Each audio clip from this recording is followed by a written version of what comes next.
Hello, everyone. Happy New Year. Here's something that I really don't think is worthy of a full video, as it were. But I picked it up today, and it's just, I figured I should document it. This thing is quite a thing. It's one of the earliest all-black computers I've ever seen. Not the earliest, by far. They were definitely around back in, I want to say, the late 80s. There were a few, and certainly in the early 90s there were some. This one's from about 1993, as far as I can tell. And I should point out that this is not how it was sold. At least one of these drives, this one here, was definitely spray painted. But I know that this drive, the Colorado tape backup, was available in black, though I'm not convinced that this one came that way. It does sort of have a spray painted affect to it. And I'm not sure about this strip up here. So, yeah, not sure if that's how that came. Certainly, it's not how this came. You can see them. You can see which part of this got the most exercise, right? Which is kind of funny because I would think that by 1993, 94, I thought there were black floppy drives available, but I don't know. This one, however, is absolutely, unquestionably been spray painted. The rest of the case, though, came that way. I know this because I saw a YouTube video somewhere where somebody had the exact same case. And this texture, that's not spray painted. Okay?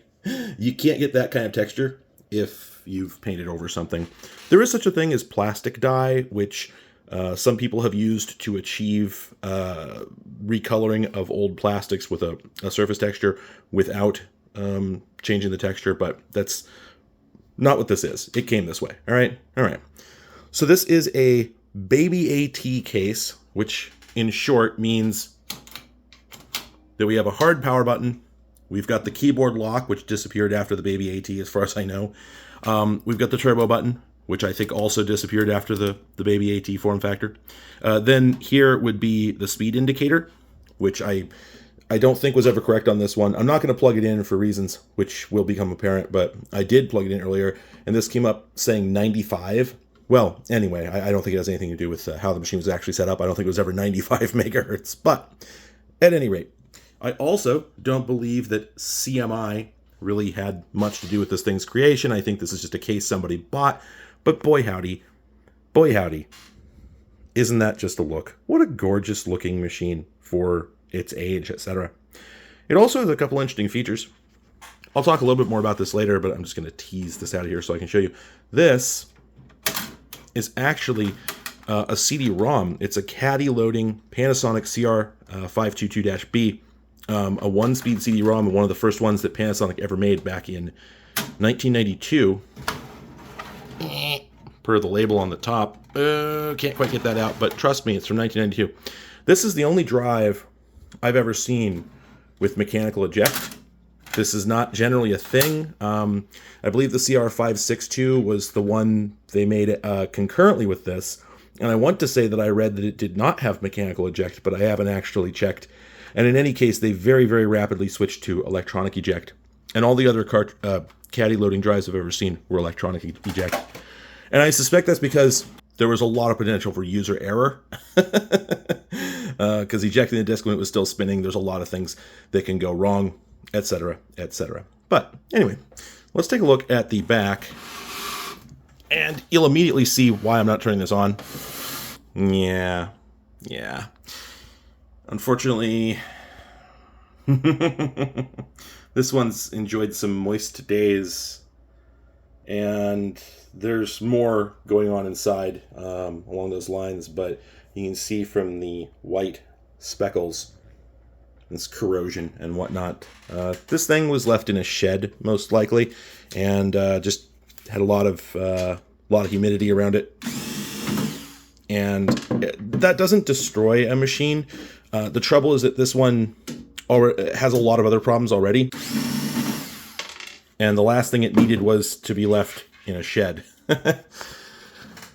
All right, let's get the case off.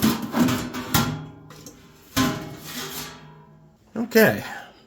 So, as with most Baby AT machines, it is, well, not just Baby AT, but also, what is this, a compact tower, I want to say? This isn't even a mid tower, I don't believe. The thing, by the way, that really identifies it as baby AT is right here. So the presence of the AT keyboard port in that little cutout up there. That means that it's not ATX, and it's not AT because AT would be, oh gosh, I think it would, the board comes out to like here. Those boards are huge. I don't know how many AT clone PCs ever existed in this form factor, but generally speaking, if you see this, you're looking at a baby AT. And that also is why you got all these cutouts here, because this is pre-ATX, so it doesn't have the, what we now call the I/O shield. Although, as you can see, because it doesn't have that, it also means that it can be more compact than most PC cases while offering a ton of expandability. But of course, that was also necessary because there wasn't really anything on board. Well, that wasn't always the case. Often there were things on board up in like 1993, 94, when these boards were experiencing the last few years of their heyday. A lot of them did integrate serial parallel mouse, that sort of thing. And that's why these cutouts are here, is because a lot of the time you just have header cables that would come off the motherboard for all those various ports, because there was no fixed place to put them on the chassis. They would provide these knockouts, and so you'd knock them out, and then you'd have little extension boards. They're just the bare connector that you would stick in here, and then use screws to run it down, hold it in place. And so a lot of the time, you either wouldn't have these ports at all because nobody, whoever owned it didn't need them, so they didn't bother hooking them up. Or you might even have the ports, but they don't go anywhere because the board was swapped at some point. The new board didn't have the headers for it, that sort of business. Now, in this case, that is actually what's going on, but if this card down here, this is the extension for the serial parallel, and it's down here for a reason that we'll get to. Anyway, so this is also rocking a AT-style power supply. I have not pulled that out to see what the brand is, but judging from the sort of mimeograph quality text on there, it's probably basically a no-name. I don't even know if it's outputting reasonable voltages. I have not checked that yet. I have not bothered. We will get to why. But what makes this thing interesting is not so much the basic specs. Like the black case is cool, and I'm definitely going to be keeping it for that reason. But a lot of this is fairly mundane. The board is certainly mundane. It's just that beyond that, almost every other part in this thing is, while not incredibly exotic, just not quite what you'd expect. I mean, I guess, well, the floppy drive's normal, and there's a Western Digital Caviar, like a 210 meg in there. Those are quite typical for a machine of this vintage. The Colorado tape drive is also not that wild, although it's certainly not, it's not something I'd expect to find in one of these mini towers like this. So that is kind of unusual. And the CD-ROM, that's right out. That's wild, especially spray painted. But now let's get into some of the actual hardware in here. So let's begin. Oh, that's right. I took all the screws out so I wouldn't have to do that. Let's pull the controller card for the CD-ROM, which is already a really interesting sentence, right? Yeah. All right. Let me get into a little bit of speculation here. Not too much, because I think I know what I'm talking about. So, what you have to understand, if you don't know, let's pull this CD-ROM out of here so I can speak about it directly, actually. All right. So, as noted, this drive was made in 1992. That was a pretty early year for CD-ROMs. It's not the earliest, but it's pretty early. And this was actually Panasonic's, I think, the first CD-ROM they ever made, although they simultaneously made another model, I think I mentioned this earlier, the CR-562, which was a 2-speed. This is a 1-speed, so this only transfers data at a maximum of 150 kilobytes per second, or I think that's about 1,200 kilobits, I want to say. But at the same time that this came out, 2-speed CD-ROMs were on the market, and Panasonic did make one, and they referred to it at the time because nobody had 3-speed, 4-speed, 8-speed drives. This was the first time that anybody ever made a CD-ROM faster than the original, CD-ROM. When it first came out, they didn't have speeds. It was just CD-ROM. And then the first time that anybody made a faster drive, they decided to call it a double spin. And so the CR-562 is listed as a double spin drive. This one is not. So from all resources that I can find, this is a single speed drive. Now, I actually got that for a specific purpose because I had a task which really needed a single speed drive. Unfortunately, this one is dead. As far as I can tell, I'm not going to bother powering it up. It doesn't do anything. But all it really does is it does sort of make some motor noises. It's like, and you can hear it seeking, and it spins the disc and whatnot, but it won't talk to the controller card. And I'm pretty sure that a lot of the noises I'm hearing are the laser just repeatedly trying to focus over and over and over, because apparently the lasers in these die very frequently. By the way, if I push this in here, you can see the mechanism there that latches it in, and you can also see it pop down. See how it's actually lower down in there? If we eject this, you can see it come back up, because there's actually there's a mechanism that actually lowers this down into position to operate. Anyway, the reason I'm bringing this up is because this is a very common pitfall for people looking at computers of a certain age. You go back before about 1995 or thereabouts, and you might pull a CD-ROM out of a machine. You take a look at it, and you're like, okay, well, it's not SCSI. All right, so you can't get it to work in the old machine. Maybe the old machine's dead. Maybe you don't have the old machine, whatever. So you take it to a newer machine, Pentium 3 or something. You plug it in. Yeah, BIOS won't recognize it. Oh, okay. Guess that drive's dead. Bzz. What's actually going on is that is not IDE. They had not invented a way for CD-ROMs to operate on the IDE bus at this point in time. That didn't happen until, I want to say, 1994, with the ratification of the ATAPI standard. At that point, they started putting BIOSes in computers that had support for ATAPI, which allowed CD-ROMs, and a few other devices. I think zip drives and tape drives also used ATAPI, but don't quote me on that. But at this point in time, 1992, that was not on the horizon. So all CD-ROMs of this era, from I think 89, something like that, up till 93, and to an extent into 94 and 95, if you were buying cheaper or older drives, all used proprietary interfaces. And there were 3 of them, because they're proprietary, right? So each manufacturer had their own approach. The 3 were Panasonic, Sony, and Mitsumi. And if you're wondering how I can recall those so easily, it's because just earlier, I was looking at my Sound Blaster, which has all 3 interfaces. If you go back to these ISA Sound Blasters, I want to say this disappeared by the plug-and-play ones. I could be wrong about that. But if you've got, like this guy here, a CT1750, so this is a really interesting piece of history here, just economically speaking. Creative realized that an awful lot of people who were getting sound cards were getting them at this point in time, like 92, 93, to play CD-ROM based games or to play CD music on their computer. I mean, if you're getting a sound card, it's either going to be ad-lib or it's going to be PCM, which has to come from somewhere.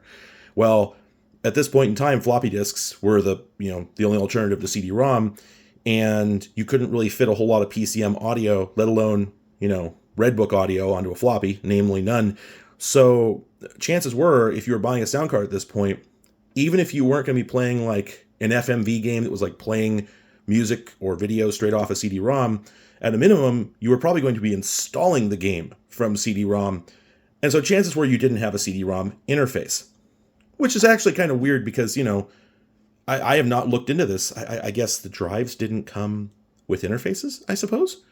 Which seems kind of weird, right? You'd think that if Panasonic was going to sell you a drive, that it would bundle it with a card for using it. But this doesn't seem to be the case. I couldn't really find any information on, manufacturer brand controller cards, and this is not one of them. If we flip this over, this is actually a laser ROM. Don't bother Googling that. You'll just come up with this this project that Hewlett-Packard did for putting all their documentation onto on the CD-ROM, I guess.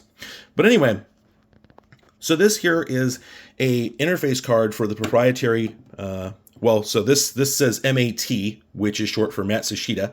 Matsushita is the, I think, holding company. I think it's I want to say it's a separate company from Panasonic, or it's another name for the company. I'm not exactly sure. But Matsushita is the general shorthand for the company name.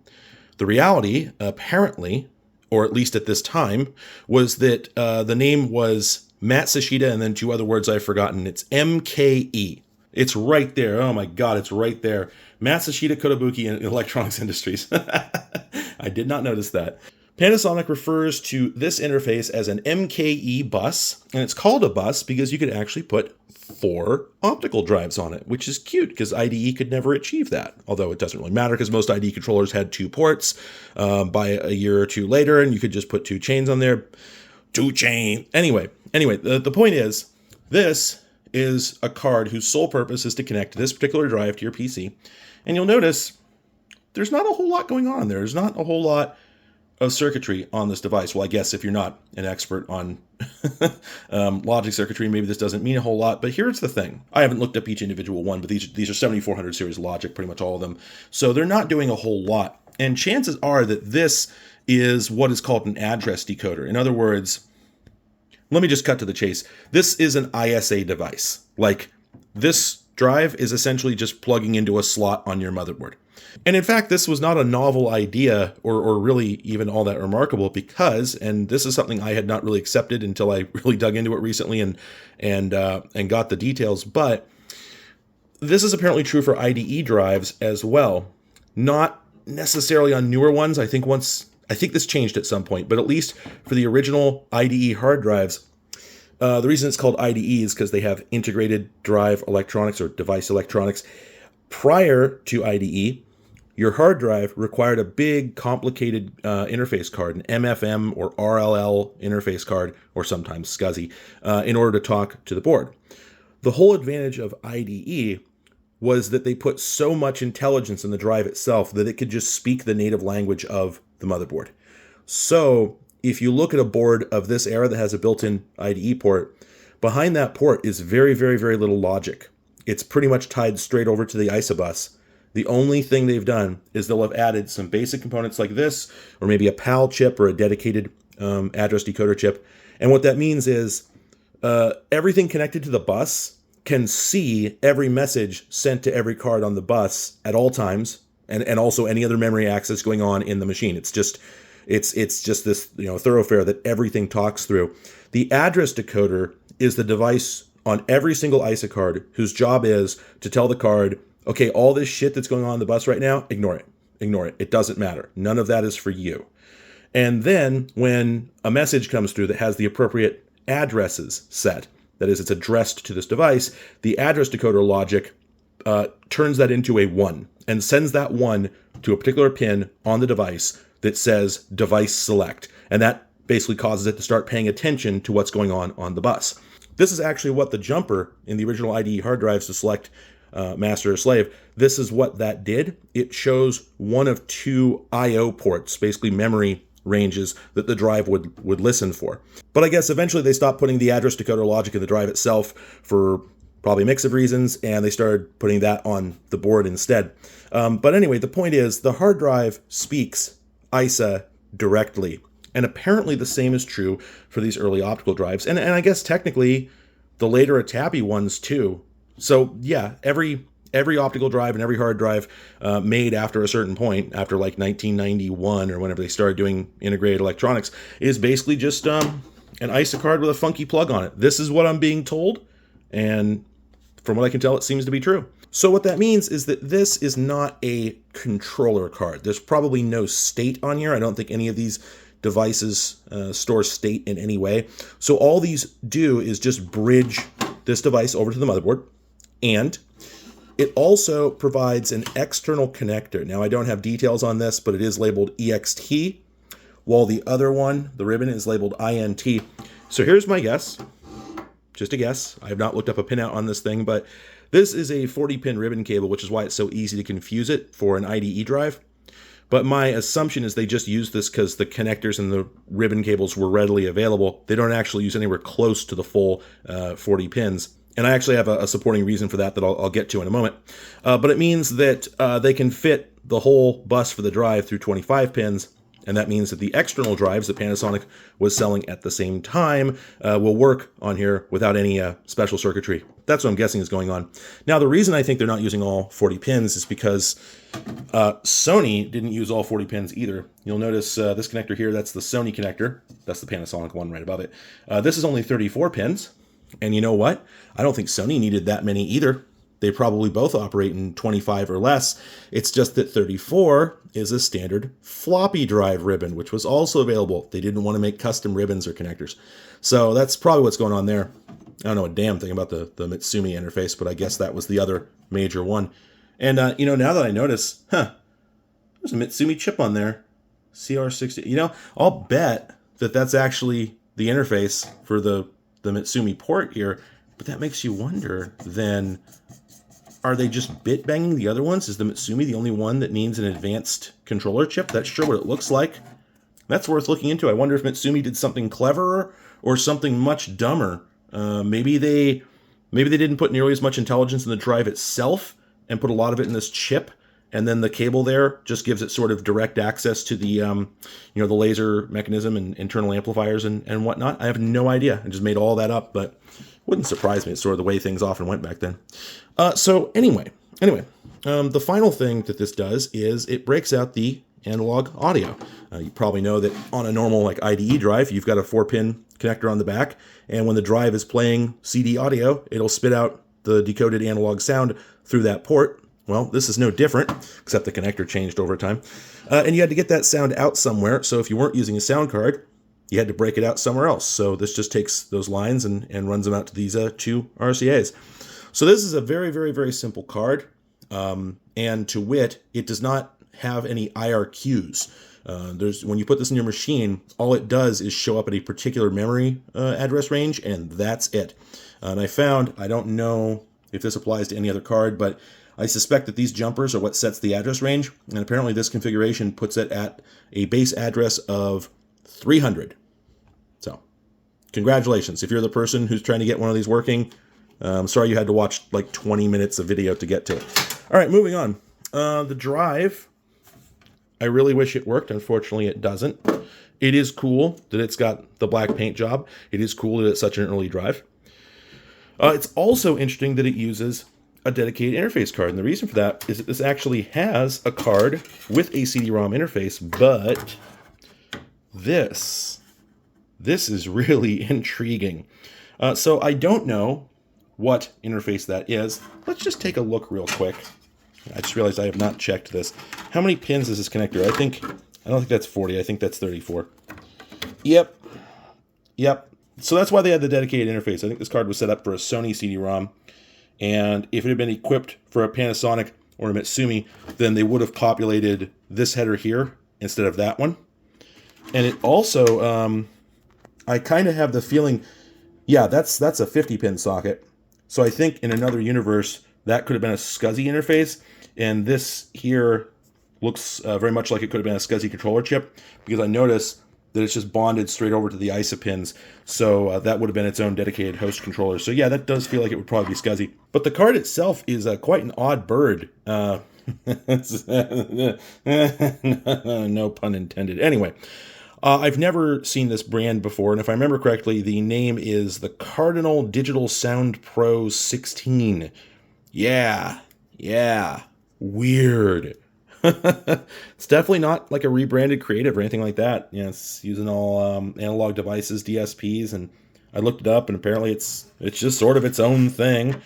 It is interesting that it has space for an option ROM. I'm curious what that would have been. Oh, you know what? I just realized that might be to allow this thing to insert itself into the boot process. If it did have a SCSI controller, then it would be able to act as a potential boot device. The CD-ROM controllers couldn't. There was no standard for booting off CD-ROM until El Torito in, oh boy, was it the later 90s? I want to say it was like 96, something like that. They came up with the El Torito boot standard that allowed a tappy CD-ROMs to boot.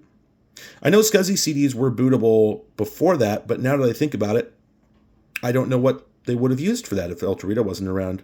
Maybe SCSI had its own boot standard, or maybe I'm just full of shit. I'm not sure about that one. Another interesting thing, PC speaker header. I have no idea why. It appears to be stereo, because it's got 4 pins, ground left, ground right. Again, no idea what that's about. I really should have looked this up before I shot a video. Well, anyway, I'm sure it's not anything that remarkable, other than the fact that apparently it can do 16-bit PCM audio up to 49 kilohertz, which is quite a lot for 93.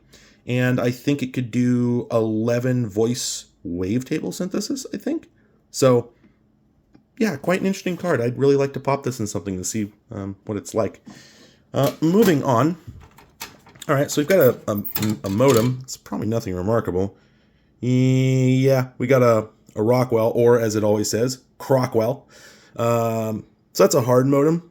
The fact that it's got the Rockwell chip on there means this is not a Win modem. I don't know if those have been invented yet. I think they had. But in any case, I'm sure it's decent. Probably does V.34 because they hadn't invented anything faster yet. But this guy at the bottom, this is really the Coupe de Gracie in this thing. Come on, come on. Wow, this is already a joke about the kind of card that it is. Oh, yeah, Mark of the Beast. You see it.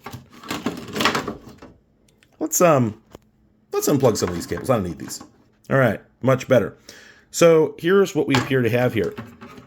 A Visa local bus combo card. And I don't know if there was like a general term for these things. I wouldn't be surprised if they were just called combo cards. These go way back. Basically, in the earlier days of the PC, like I said, it was pretty common to not have a lot of onboard hardware, right? So if you look at this thing, denuded as it is, there's just nothing built into it, right? You get a keyboard port, and that's it. There's no serial, there's no parallel, no mouse port. These are not plugged into the motherboard. This motherboard provides absolutely no onboard interfaces other than the keyboard. That's it.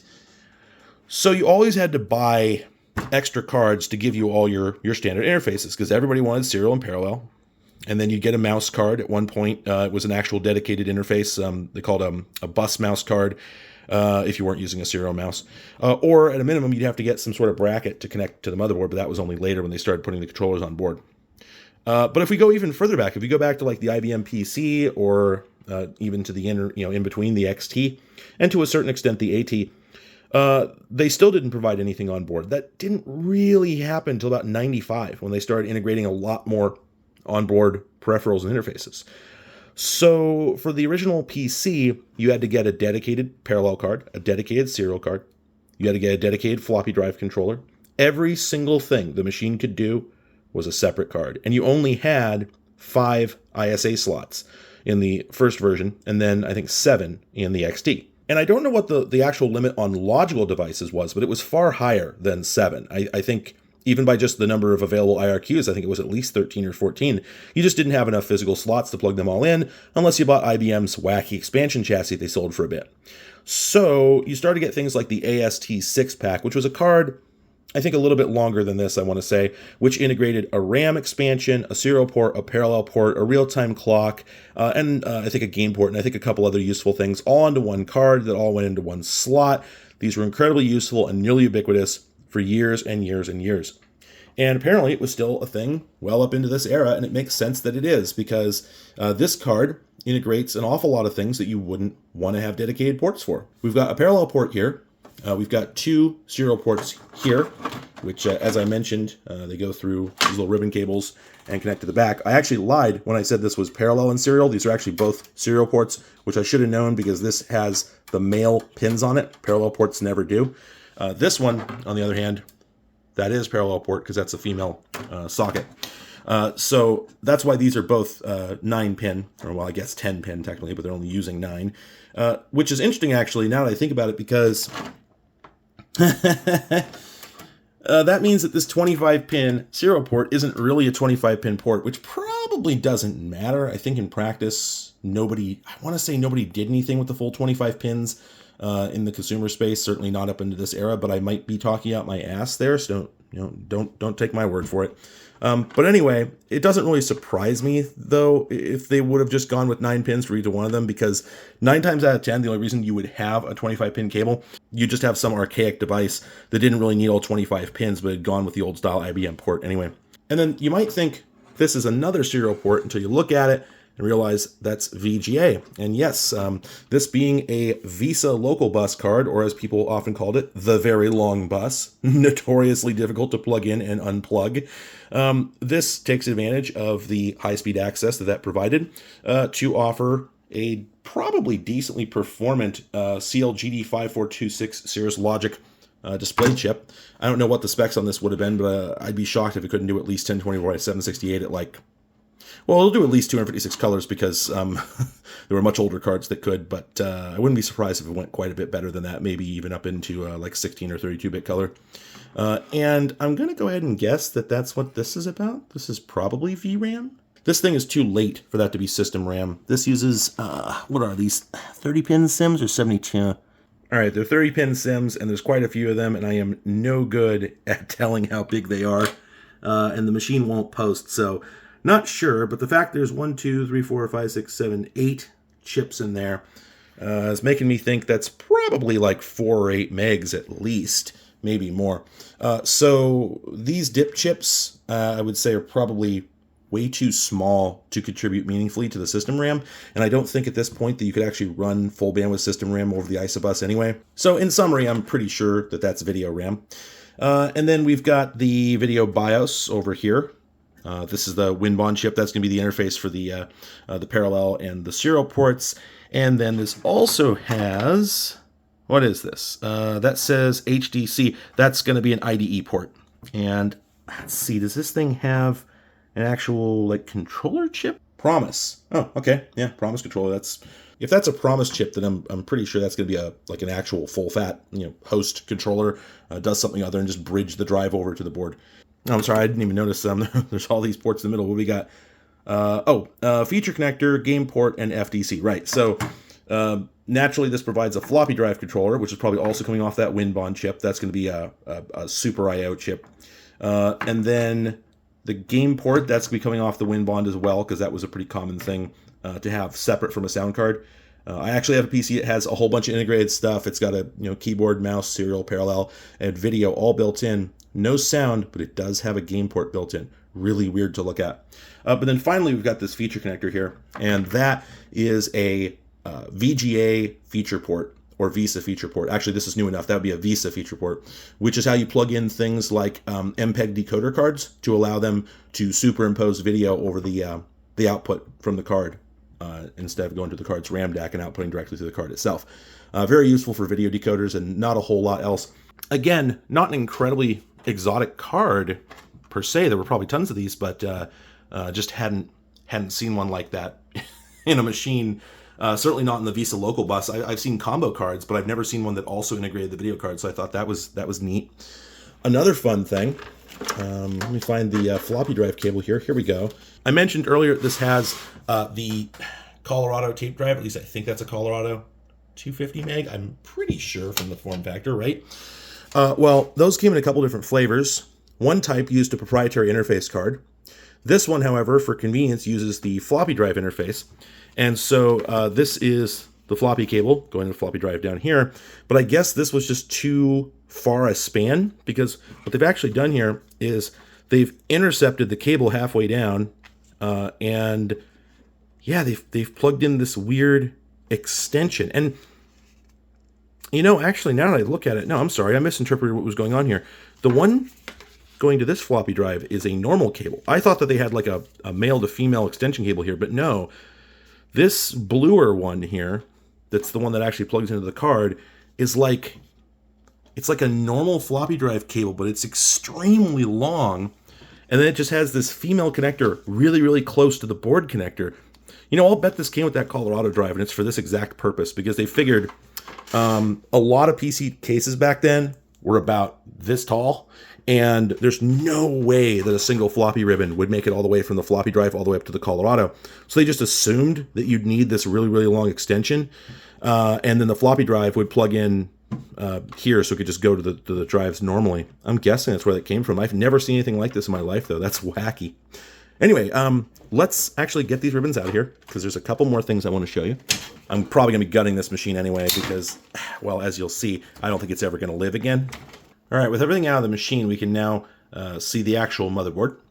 So this is a typical baby AT board from the VESA local bus era. You can see the ISA slots at the bottom here of the extension for the VLB there. You can also use this as just ordinary 16-bit ISA ports.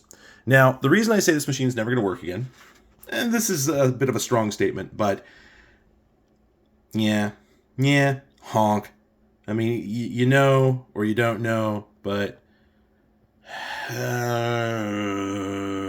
So I can't be 100% sure, but this corrosion is usually indicative of the battery having leaked. I don't see the typical damage to the board that I would expect from that. There is definitely a lot of gum in various places.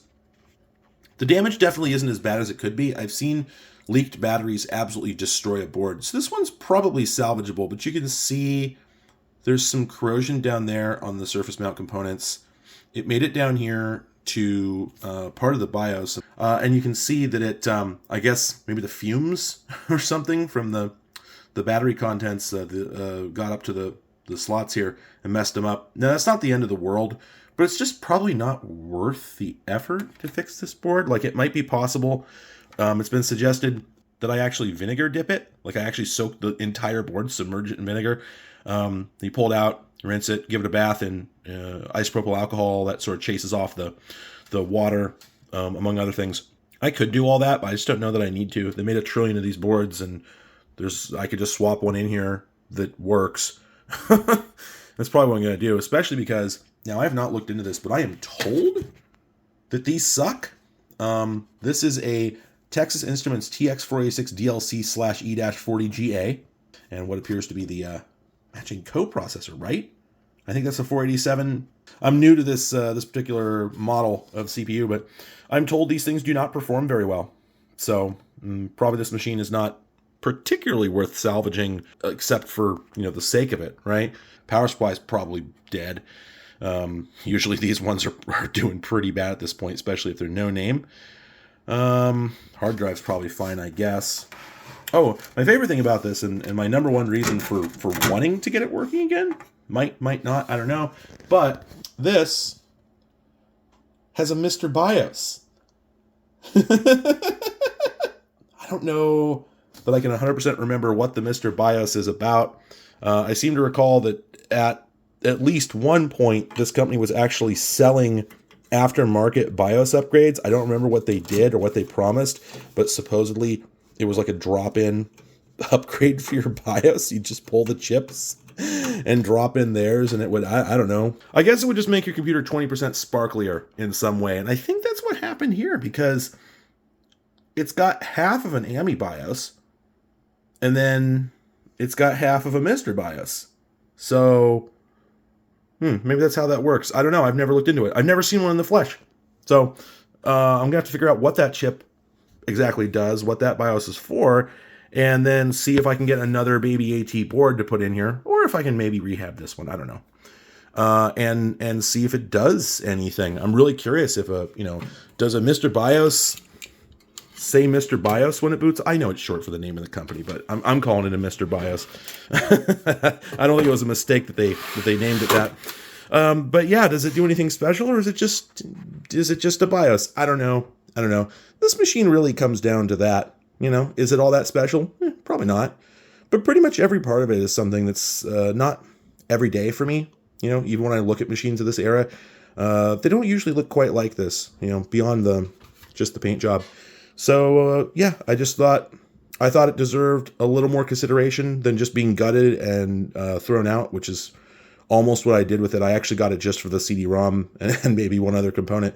And then I was like, maybe I'll actually try and get this machine working again, because it is adorably short. I really like that. In fact, since I have a gap in my collection, I don't have a 386 of any kind. I'm sort of tempted to see if I can get a 386 board and build that up in here. That might be a good use for it. Okay, actually, I was going to just leave it at that and throw this machine in a closet and come back to it later, but I decided, you know what? Let's see if we can fix it. So, I went and read online about what you should do, and here's what people say. There's a bunch of people say if you put vinegar, etc. on a motherboard, it's going to destroy it. Yeah, well, it's already destroyed. What am I going to do? Destroy it worse? I mean, yes, but in this case, I don't really care. Then a bunch of other people who sound like they've actually done it before, on Vogons instead of Reddit, etc. People who have actually been in this situation and had to do something about it, all say, yeah, vinegar. And if you don't have vinegar, which I didn't, as it turns out, then use lemon juice. Well, I didn't have that either, so I used lime juice. Not the best solvent, I think. But again, it's not actually supposed to be a solvent. That's not the point of the acid. The point is that what happened to this machine, most likely, is the fault of this little bastard. This is a Varda battery. They are notorious for leaking. Now, I don't really see the leakage. I don't really see where it would have leaked. I guess all the, it probably came out this side, I'm thinking, or maybe, I don't know, out of a puncture in the bottom or something. I'm not really sure. But anyway, apparently that produces some sort of horrible hydroxide stuff that's extremely alkaline. And so the purpose of the acid is not to clean anything off. The purpose is to neutralize the alkalinity so that it doesn't continue to do damage and generate new corrosion byproducts, because that's what this blue stuff is. That's some compound created by the combination of like copper and whatever this hydroxide crap is. I think it's a hydroxide. So I put that on there and then rinsed it off with isopropyl alcohol. Blew that off with just like canned air to get it dried out as best I could. I think there's better ways to do this, but this is what I had and what I had patience for. So as you can see, or maybe you can't, I don't know, but there's a lot less green than there used to be. I could not get it all off. I'm not sure how to get it all off. I tried my best. I even used one of those fiberglass pens. It's very abrasive, and I just could not seem to get the last of it off. Also, this is where the battery used to be, and you can actually see that there is some permanent damage. Right here, that used to be a trace, I believe, from there down to there. That's almost entirely obliterated. There's no continuity between here and here, and I think there is supposed to be. There is continuity between here and here, and between the ends of these two capacitors, which I think is all as intended. There's also a little damage to the capacitor up here, right? So I haven't nailed it all, but I did my best. And I'm probably gonna have to bodge wire that trace, and then also figure out some way to get a battery in there at some point. Anyway, but as you can see, I've definitely reduced the amount of corrosion. Also, I pulled out the AmiBIOS chip that had an awful lot of corrosion on the leads, and I managed to get all that cleaned off. Fortunately, the Mr. BIOS was not particularly damaged, and for the most part, the rest of the board was fine, except for the remaining ISA slots had progressively less and less and less damage. Oh, I forgot to point this out. It does seem very likely that the battery is the source of the problem, because there's this big, hideous shit stain on the back of the case. So it seems pretty clear that there was a leak, and it was right there, and that's right where the battery would have been mounted. So, yeah, I mean, of course, right? It looks exactly like every other leaked Varta battery in existence, but still, it just seems weird the battery has no apparent signs of having exploded. Anyway, but the point is, I did all this, and I let it dry out, and I plugged it all in, and I stuck a VGA card in it, turned it on, and the damn thing booted. Came up, it posted, I was able to plug a keyboard in and interact with it, and I messed around with it for a bit, but I couldn't do a whole lot because, again, the board has no onboard services whatsoever, so I had to get this VLB card back in the game. And I put it in, the machine immediately failed to boot. I would just come up and do like 2 low beeps and then 6 high beeps, I think. And I couldn't even look up what that beep code would be, but I knew what it was. The VLB card was not talking to the system correctly. And in fact, that's what I was getting initially when I tested it, and I put in the VGA card and pulled this thing out, and that's when it started working.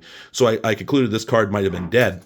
But then, after I messed with it a little bit more, trying to get the hard drive working, I was able to plug the hard drive into the IDE controller on here. But as I messed around with it, just weird stuff kept on happening. Like, I would turn the machine on, and the drive wouldn't spin up. It would just sit there totally inert. And then as I'm sort of fiddling around, suddenly the drive spins up. I'm like, what? And then after it did that, it suddenly booted from the hard drive. And I'm like, what? And after fiddling around some more, I found that if I pushed on the connector, that the drive would spin up, but it wouldn't always get recognized. And then finally, I realized what was going on. I wiggled the card, and bam, the drive would spin up. And I went, oh, okay, so it's the slot. The slot didn't get clean enough. I've got some contact burnishers, and I just went in there and just really aggressively just burnished the hell out of them, end to end, fired it up, and let's just see if we get lucky here. Oh, would you look at that? It works! Although, certainly not entirely. So we can definitely post, we can definitely boot, because booting off the original hard drive, which still absolutely blows me away. But once we get here, things start getting really weird. So for instance, let's just give this a shot. About half the time that I try and start edit, it'll just shit the bed. Oh, okay, well, worked this time. Now, if we try to actually start Windows, though, that'll explode. Well, actually, it doesn't really explode. Previously, it would get upset about a particular like device driver missing, and I went in and removed that entry from the system.ini, and now it just kind of does this. Like it's not doing anything. It's just completely hung.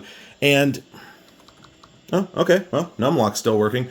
Sometimes it'll get here and the machine's so frozen that you can't hit numlock.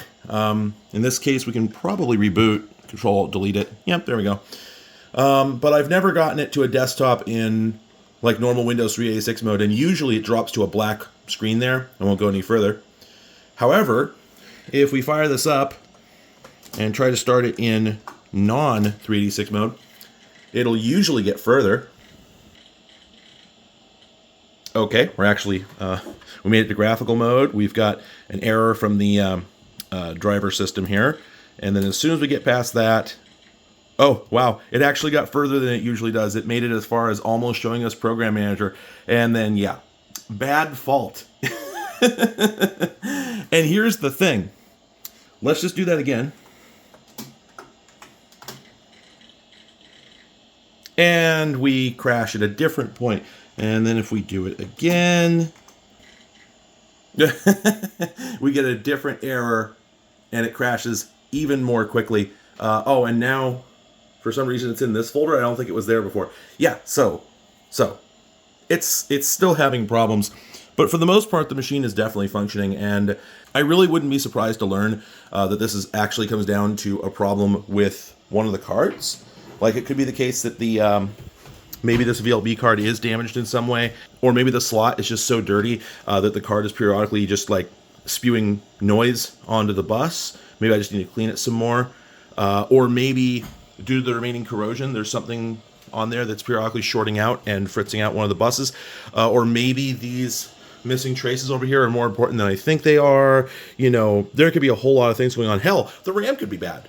For all I know, it could just be bad RAM. I could replace those 30-pin SIMs and we could be golden. There's a lot more diagnostics to do, more cleanup to do, etc. But the important thing is this. I was almost going to walk away and just be like, oh, maybe I'll fix this someday. But I figured that was kind of a bummer. It's a lot more satisfying to see that there's definitely some life in this thing. It clearly, if it can make it this far, it can probably make it all the way to a functioning machine. It just needs more than a little bit of TLC, but probably TLC will do it. The machine is clearly more functional than I give it credit for, and I just thought that was a much more upbeat note to end this video on, even if it is a side channel video. Probably everybody is feeling a little more heartened than they would have been if I had left this out. So, thank you all for watching. Bless this New Year's miracle.